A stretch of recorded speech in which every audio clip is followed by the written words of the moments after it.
Esclavo es la persona que carece de libertad y derechos propios por estar sometido de manera absoluta a la voluntad y el dominio de otra persona que es su dueño y que puede comprarlo o venderlo como si fuera una mercancía. ¿Hay diferencia entre un siervo y un esclavo? Sí, porque un siervo elige para quién trabaja, qué es lo que va a hacer, pero también elige cuándo deja de trabajar para esa persona. En cambio, el esclavo carece de autonomía, carece de derechos, carece de libertad. Ahora, un diccionario, el diccionario Vine, dice que esclavo, la palabra doulos en griego, que es esclavo, significa, dice que es el término más inferior en la escala de servidumbre. Un esclavo, dice, es el término, o la palabra esclavo es la palabra más inferior, el término más inferior en la escala de la servidumbre. Vino también a significar uno que se entrega a la voluntad de otro.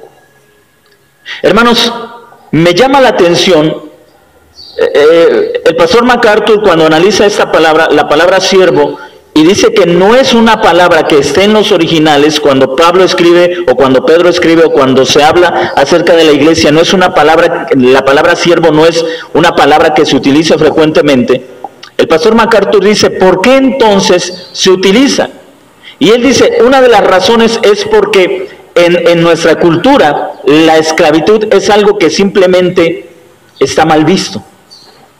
Entonces, para hacer un poco más aceptable, ¿sí?, los traductores cambiaron una palabra con un gran significado con otra que sea, que no ataque tanto la dignidad del ser humano. Ahora, creo que esto ha afectado. ¿Sabe por qué? Porque hoy nos encontramos, quizá nosotros en algún momento hemos dicho, he decidido servir a Cristo. Tenemos mentalidad de siervos y no de esclavos. He decidido servir a Cristo.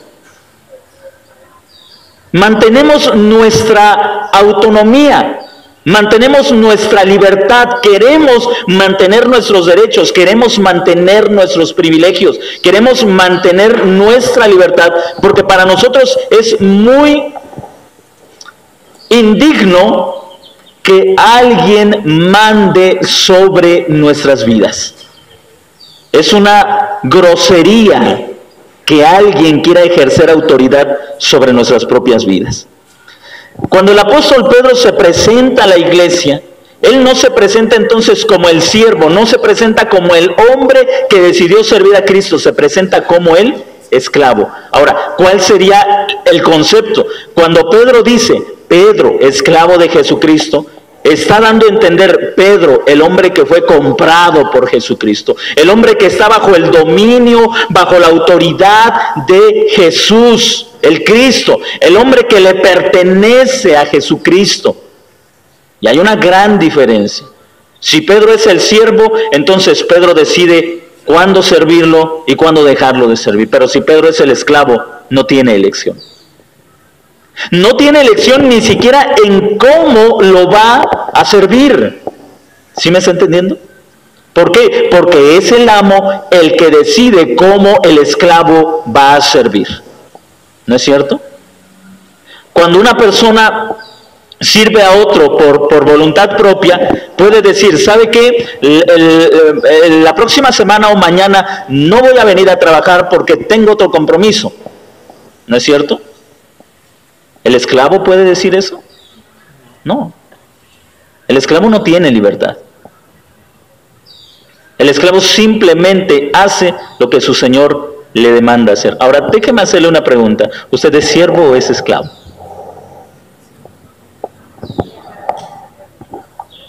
Si gusta lo dejamos en retórica, no me lo conteste, pero quiero que medite en ello. Vamos a...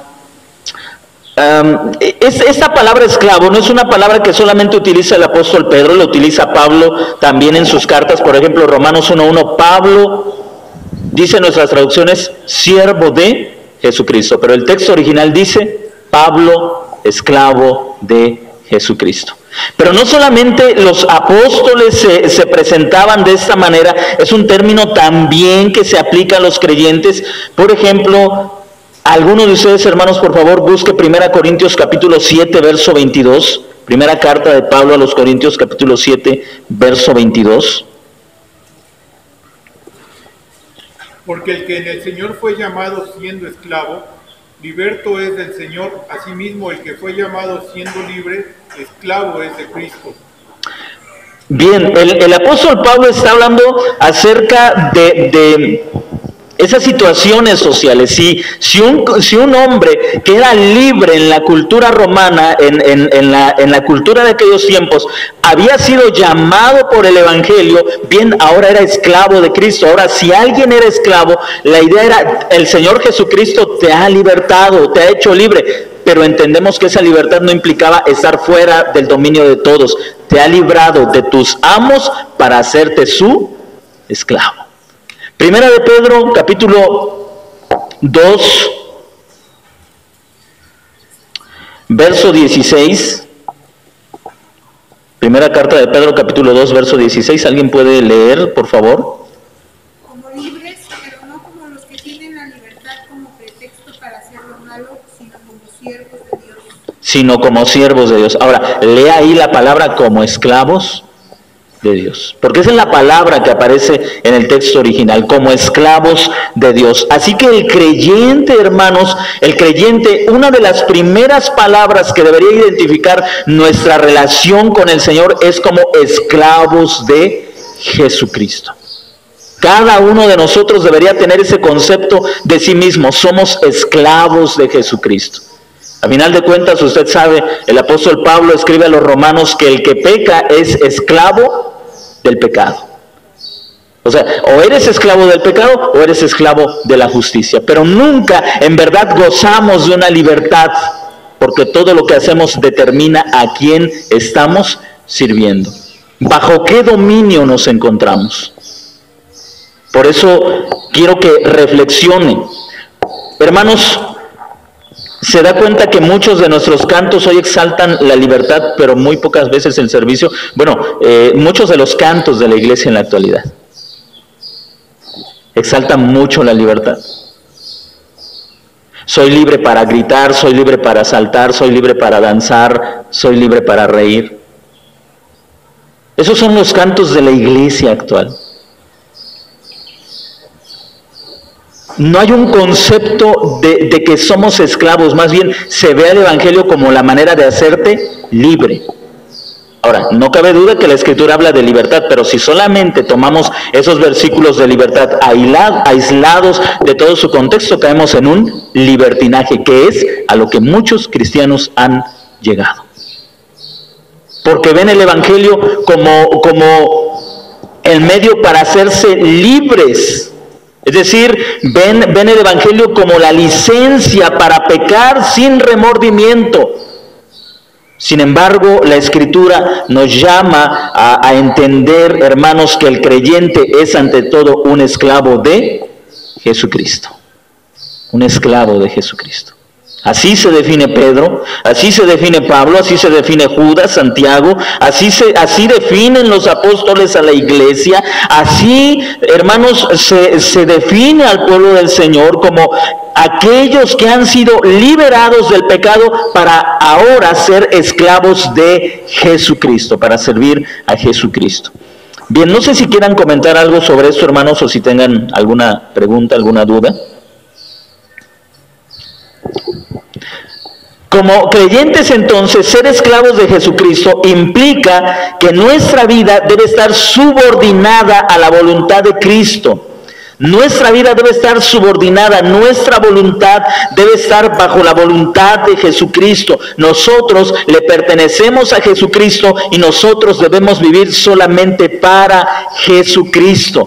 Esta es la razón por la que Él nos ha hecho salvos, para que ahora seamos sus esclavos. ¿Le gusta saber que es esclavo de Jesucristo?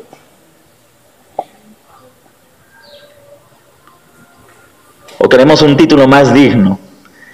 A veces nos gusta que nos digan, somos hijos del rey, ¿no es cierto? Nosotros somos hijos del rey.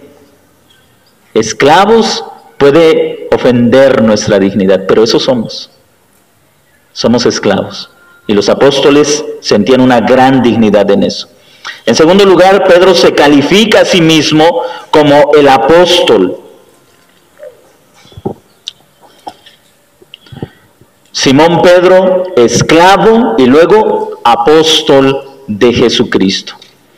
En algunas ocasiones, hermanos, ya hemos hablado sobre el término apóstol, hemos aprendido sobre las implicaciones de este término, qué significaba para Pedro, para Pablo, para los apóstoles este término. Y hermanos, quiero recordar algunas cosas, quiero ahondar en otras o enseñar otras. Y lo primero, hermano, es que quiero que usted recuerde que la palabra apóstol simplemente significa enviado, ¿sí? No tiene que ver con una dignidad, no tiene que ver con ser superior a otros, sino, no solamente se limita al enviado, sino que el apóstol también cubre la razón por la que ha sido enviado. Es decir, la dignidad del enviado se encuentra en la misión que va a realizar como enviado, ¿sí? Por ejemplo, yo puedo decirle a alguien, ve a comprarme una botella de agua, lo estoy apostolando, o sea, usando el término nada más, no quiero, ¿cómo se usa el término? Sí, para que usted me entienda. Estaría apostolando, es decir, estaría enviando, pero en sí la misión no es grandiosa, ¿sí me está entendiendo? Solamente lo estoy enviando a comprar una botella de agua. Así que la dignidad no está solamente en ser enviado, sino la dignidad radica en quién y para qué te ha enviado. Ahí está la dignidad del apostolado. Dice, hermanos, por ejemplo, en la carta a los Efesios, el apóstol Pablo escribiendo, Efesios capítulo 2, verso 20, vemos la tarea de los apóstoles, Efesios 2:20. ¿Cuál era la tarea de los apóstoles?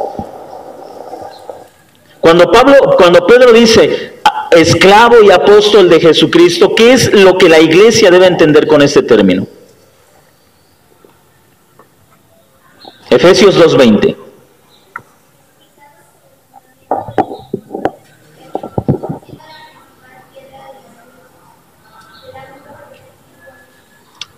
Gracias. Edificados sobre el fundamento de los apóstoles. Ahora, la iglesia no está edificada sobre la persona de los apóstoles. Quiero que me entienda.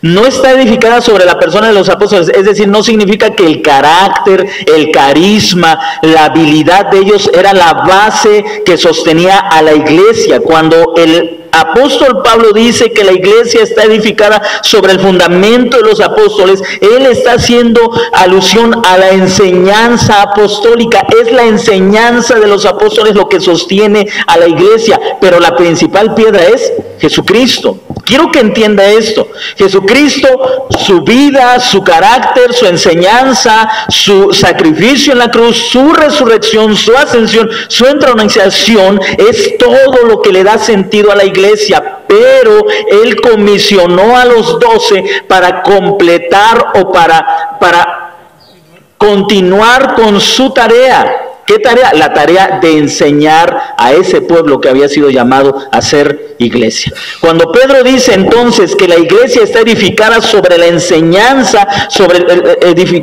cuando Pablo dice que la iglesia está edificada sobre el fundamento de los apóstoles, está diciendo que lo que sostiene a la iglesia es la enseñanza de los apóstoles, que a su vez la recibieron de Jesucristo. ¿Cómo sabemos que una iglesia es cristiana?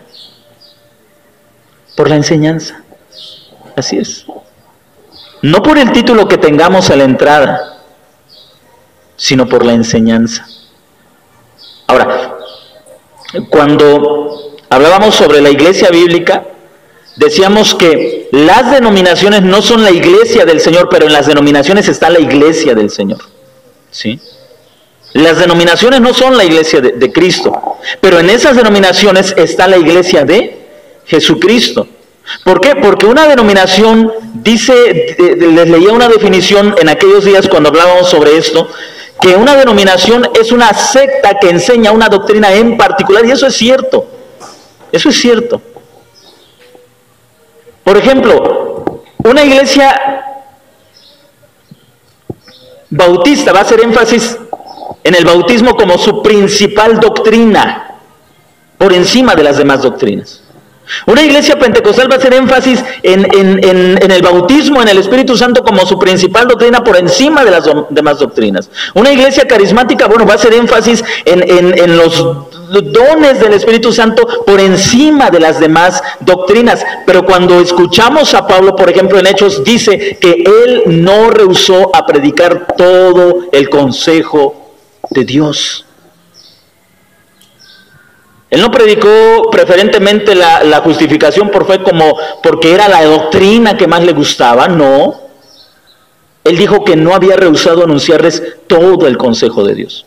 Cuando hablamos de la enseñanza apostólica, no estamos hablando de una enseñanza en particular, de una doctrina en particular, sino estamos hablando de toda la revelación que el Señor o que Dios en Cristo ha querido dar a conocer a la iglesia. ¿Cómo saber que una iglesia es cristiana? Por su enseñanza. Esa enseñanza, miren, esto no lo podemos olvidar, es algo que se desprende implícitamente del texto, y es que, hermanos, la iglesia cristiana no tiene nada nuevo que enseñar, sino que la tarea de la iglesia cristiana es transmitir la herencia apostólica, transmitir la enseñanza de los apóstoles. No tenemos nada nuevo que enseñar, no tenemos nada nuevo que decir. Todo lo que tenemos que hacer es estudiar y recordar una y otra vez lo que ya ha sido enseñado, como el apóstol Judas dijo que debemos defender la fe dada una vez por todas a los santos, ¿sí? ¿Cuándo fue dada la fe una vez por todas? Con Cristo, cuando enseñó a los 12, y con los 12 cuando edificaron las iglesias y establecieron la doctrina que sería la tradición de todas las iglesias a lo largo de los tiempos. Las razones, hermanos, por las que los apóstoles tenían una dignidad, un valor, una preeminencia, si cabe la palabra, sobre la iglesia, son por lo menos tres. Número uno, porque fueron escogidos directamente por Jesús. Le voy a dar las citas, no las vamos a leer, solamente le voy a dar las citas. Lucas capítulo 6, verso 12. Usted va a encontrar ahí la elección de los discípulos para ser apóstoles. El propio apóstol Pablo en Gálatas 1:1 dice que fue escogido por el Señor Jesucristo para ser apóstol. Así que Lucas 6:12 y Gálatas 1:1 nos dice que ellos fueron escogidos directamente por Jesús. Número 2, Jesús comparó su propio ministerio con el que les dio a los apóstoles. Aquí sí quiero que busquen, por favor, en el Evangelio de Juan, capítulo 20, verso 21. Jesús comparó su propio ministerio con el de los apóstoles, o comparó el ministerio de los apóstoles con el suyo. Juan, capítulo 20, verso 21. Entonces Jesús les dijo otra vez: paz a vosotros, como me envió el Padre, así también yo os envío. Como me envió el Padre. ¿Se da cuenta que esto lo está hablando con los apóstoles, con los discípulos que estuvieron cerca de él y que después iba a apostolar, es decir, enviar? Aquí los está apostolando. Ahora, Jesús les está diciendo: la misma autoridad que el Padre me dio a mí y me envió, así yo los envío a ustedes. ¿A quiénes? ¿A toda la iglesia? No, a los apóstoles. Por eso es que las obras que ellos hicieron, o las obras que Jesús hizo, la hicieron los apóstoles. Jesús sanó, los apóstoles sanaron. Jesús echó fuera demonios, los apóstoles lo hicieron. ¿Sí me está entendiendo? Porque tenían la misma autoridad. La palabra apóstol, el término griego, es una palabra que se traduce al hebreo, que es shalía. El shalía era un enviado con la misma autoridad. Por ejemplo, cuando le decimos a una persona: ve por favor y le vas a decir a estas personas esto y esto, lo estamos enviando con nuestra autoridad. Entonces las personas que reciben el mensaje lo están recibiendo no de parte de la persona enviada, sino de parte del que envió. ¿Sí me está entendiendo? Así que los apóstoles tenían la misma autoridad que tenía Jesucristo. A ellos se les está diciendo, como el Padre me envió, yo también los envío. Hay una similitud de ministerio, hay una igualdad en el ministerio, cosa que después de que ellos murieron, nadie más, ni en aquel tiempo, ni en este tiempo, ni en el futuro, volverán a tener, o se ha vuelto a tener, mejor dicho. Solamente los 12. En tercer lugar, a ellos se les prometió el Espíritu Santo. Juan 14:26. Alguien busque por favor Juan 14:26. Les voy a dar 3 citas. Hermanos, adultos, jóvenes, niños, busquen estas citas. Todos los que tengan una Biblia en sus manos, busquen la cita. Juan 14:26, Juan 15:26 y 27, y Juan capítulo 16, versos 13 al 16.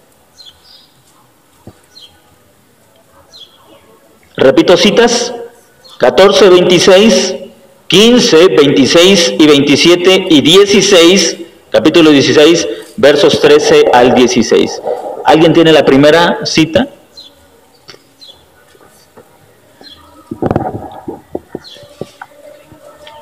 ¿14:26? ¿Alguien la tiene? ¿Puede leerla?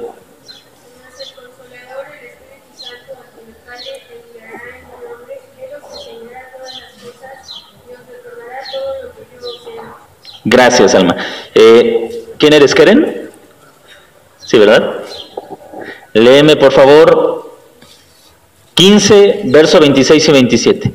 Ahí en la cita que nos leyó Alma, usted mantenga en mente, vamos a ir poniendo atención en los verbos que se repiten, más bien que se mencionan en estos versículos. No que se repiten, verbos que se mencionan. Juan 15, 26 y 27.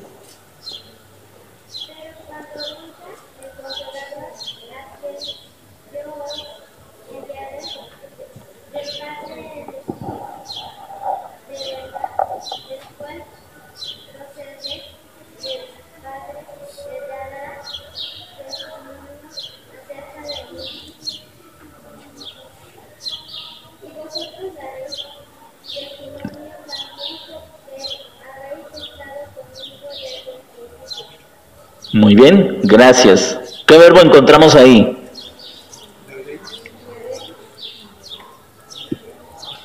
¿Yaré? Yaré. Dará también, ¿no? Dará. Vamos a la última cita, 16, 13 al 16. ¿Alguien lo tiene? Juan capítulo 3, 16, versos 13 al 16.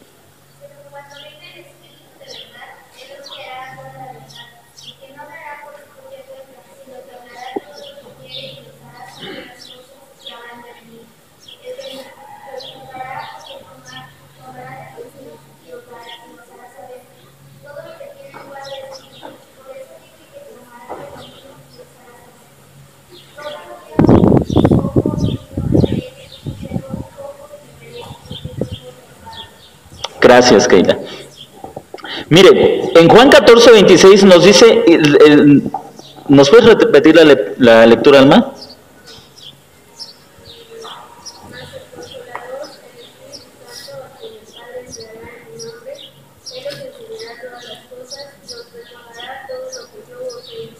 Él les enseñará y Él les recordará. Ahora, muchos creyentes toman esta promesa como una promesa directa. Déjenme decepcionarlo, no está hablándose a nosotros. El Señor Jesús le está hablando a sus discípulos. Porque a veces de repente hay un examen en la escuela y decimos, el Espíritu Santo te recordará todas las cosas. No tiene que ver con eso. No tiene que ver con eso. No es la función del Espíritu Santo recordarte el álgebra, recordarte el español, no. La actividad del Espíritu Santo tiene que ver con recordarle a los discípulos la vida de ¿quién? De Jesucristo. Él les enseñará y les recordará. La primera aplicación es que Jesús le estaba diciendo a los que iban a ser sus apóstoles, a los que iban a ser sus enviados, les prometo que el Espíritu que vendrá sobre ustedes les va a enseñar lo que ¿se acuerdan que en una ocasión Jesús dijo, tengo muchas cosas por enseñarles, pero ustedes no las pueden llevar? Era importante que ellos la supieran. ¿Por qué? Porque iban a ser el fundamento de la iglesia, pero Jesús no tenía el tiempo suficiente para enseñarles. ¿Cómo lo hizo? Por la actividad del Espíritu Santo. ¿Sí? Por la actividad del Espíritu Santo les enseñó. Hermanos, nosotros no gozamos de esa misma bendición, sino que el Señor nos enseña, desde luego, sí, el Espíritu Santo, pero no de la manera en que lo hizo con los 12. Porque nosotros aprendemos de manera normal a través de maestros, por ejemplo. Desde luego, por ser nuevas criaturas, el Espíritu Santo está en nosotros, pero de ellos fue de manera particular el Espíritu Santo enseñándoles y recordándoles. Después se les promete el Espíritu Santo. ¿Cuáles son los efectos del Espíritu Santo en ellos como apóstoles? El Espíritu Santo les enseña y les recuerda las cosas que Jesús les dijo o les enseñó. Segundo, el Espíritu Santo les guía a toda verdad. Esa es la cita que nos leyó Keila. El Espíritu, no, Keila, Juan 16, 13 y 14. Ahí se nos enseña que el Espíritu Santo guía a toda verdad. Creo que también el que leyó Keren, ¿verdad? Nos habla de esto. Pero también hay algo más, hermanos. En Juan, en el mismo Evangelio de Juan, entonces el Espíritu Santo enseña, recuerda, guía, ¿pero a quiénes? A los apóstoles. Era la función de los apóstoles, por eso el importante ministerio del Espíritu en ellos. Pero también se nos dice esto, Juan 16, 13 dice, Él os hará saber las cosas que han de venir. Mire, así que de Mateo a Apocalipsis, nosotros tenemos el registro de la obra del Espíritu Santo en los apóstoles. Por ejemplo, podemos decir que los evangelios son la actividad del Espíritu Santo recordándoles aquellas cosas. ¿Por qué? Porque los evangelios no fueron escritos cuando Jesús estaba en vida y haciendo las cosas que hacía. ¿Cómo podemos saber que esos evangelios son un testimonio fiel? Porque el Señor Jesús le dijo a sus apóstoles, el Espíritu les va a recordar todas aquellas cosas. Y los evangelios son un recuerdo de la vida de Jesucristo. ¿Y qué tenemos en las epístolas? Él les va a enseñar. Las epístolas son la explicación doctrinal de la vida de Jesucristo. ¿Se da cuenta que ahí está también el Espíritu Santo enseñándoles a ellos para que ellos enseñen a la iglesia? ¿Y qué encontramos en Apocalipsis? El Espíritu les hará saber las cosas que han de suceder. Podemos ver que de Mateo a Apocalipsis tenemos la obra total del Espíritu Santo. ¿En quién? En los apóstoles. A veces, hermanos, leemos estos versículos y los tomamos de primera mano. La verdad es que no están escritos para nosotros, no es una promesa para nosotros, no lo es. Así que, pues solamente la exhortación a tener cuidado y no aplicar directamente pasajes que no nos fueron dados a nosotros. Podríamos encontrar una aplicación de como terciarios o receptores muy lejanos, pero no es algo que podamos aplicarlo directamente a nuestra vida. Nosotros podemos decir que el Espíritu Santo nos recuerda todas las cosas. ¿Cómo? Por el ministerio apostólico que lo tenemos registrado en la Biblia. Abrimos los evangelios y podemos decir, gracias Señor, porque me estás recordando todas esas cosas. Podemos decir que a nosotros el Espíritu Santo nos enseña también, sí, pero no como a los apóstoles. Pero cuando abrimos las epístolas decimos, gracias Señor, porque me estás enseñando todas esas cosas a través del ministerio apostólico. ¿Nos hace saber las cosas que han de suceder? Sí. Cuando leemos Apocalipsis, algo que no nos fue revelado a nosotros, pero al leerlo sabemos que podemos saber lo que ha de suceder gracias al ministerio del Espíritu Santo en los apóstoles. Esto no significa que nosotros no poseamos al Espíritu Santo, pero sí significa que la actividad del Espíritu Santo en nosotros es diferente a la actividad del Espíritu Santo en los apóstoles. No sé si tengan algún comentario, hermanos, si hay alguna pregunta o alguna duda.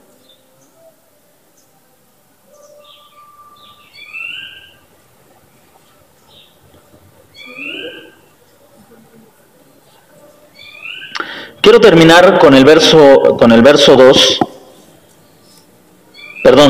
Entonces, dice el verso 1, Simón Pedro, siervo y apóstol de Jesucristo, y luego a los que se dirige, a los que por la justicia de nuestro Dios y Salvador Jesucristo han alcanzado una fe igualmente preciosa que la nuestra.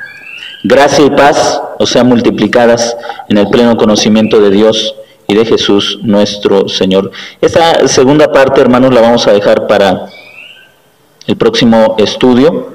Así que en esta tarde vimos solamente estudiamos acerca de Pedro, número 1, que él se presenta como un esclavo, y número 2, que él se presenta como un apóstol. Hemos visto una aplicación a nuestras vidas. Así como Pablo se presenta como un esclavo, él está también, o el llamado de la Escritura hacia la iglesia es que nosotros compartimos ese mismo llamado, como esclavos. En segundo lugar, hermanos, una aplicación breve sobre el apostolado de Pablo. Su carácter de esclavo le da sentido a su llamado. Ninguno de nosotros, hermanos, debería tener el ánimo de comenzar a servir al Señor sin primero tener la certeza de que estamos viviendo como esclavos. Cuando nosotros comenzamos a servir al Señor sin tener la certeza de que estamos viviendo como esclavos, terminamos sirviéndonos a nosotros mismos. Sirviendo nuestros intereses, buscando nuestro deseo, sacando provecho de lo que podemos sacar provecho. Y le recomiendo que lea anticipadamente la carta de Pedro y usted se va a dar cuenta cómo Pedro señala a aquellos que están viviendo para sí mismos, que no están viviendo como él, un apóstol que está bajo el dominio absoluto de Jesucristo. Estos, dice Pedro, se recrean en sus maldades, estos se sirven de los demás. Definitivamente, aunque están en la iglesia, no son esclavos.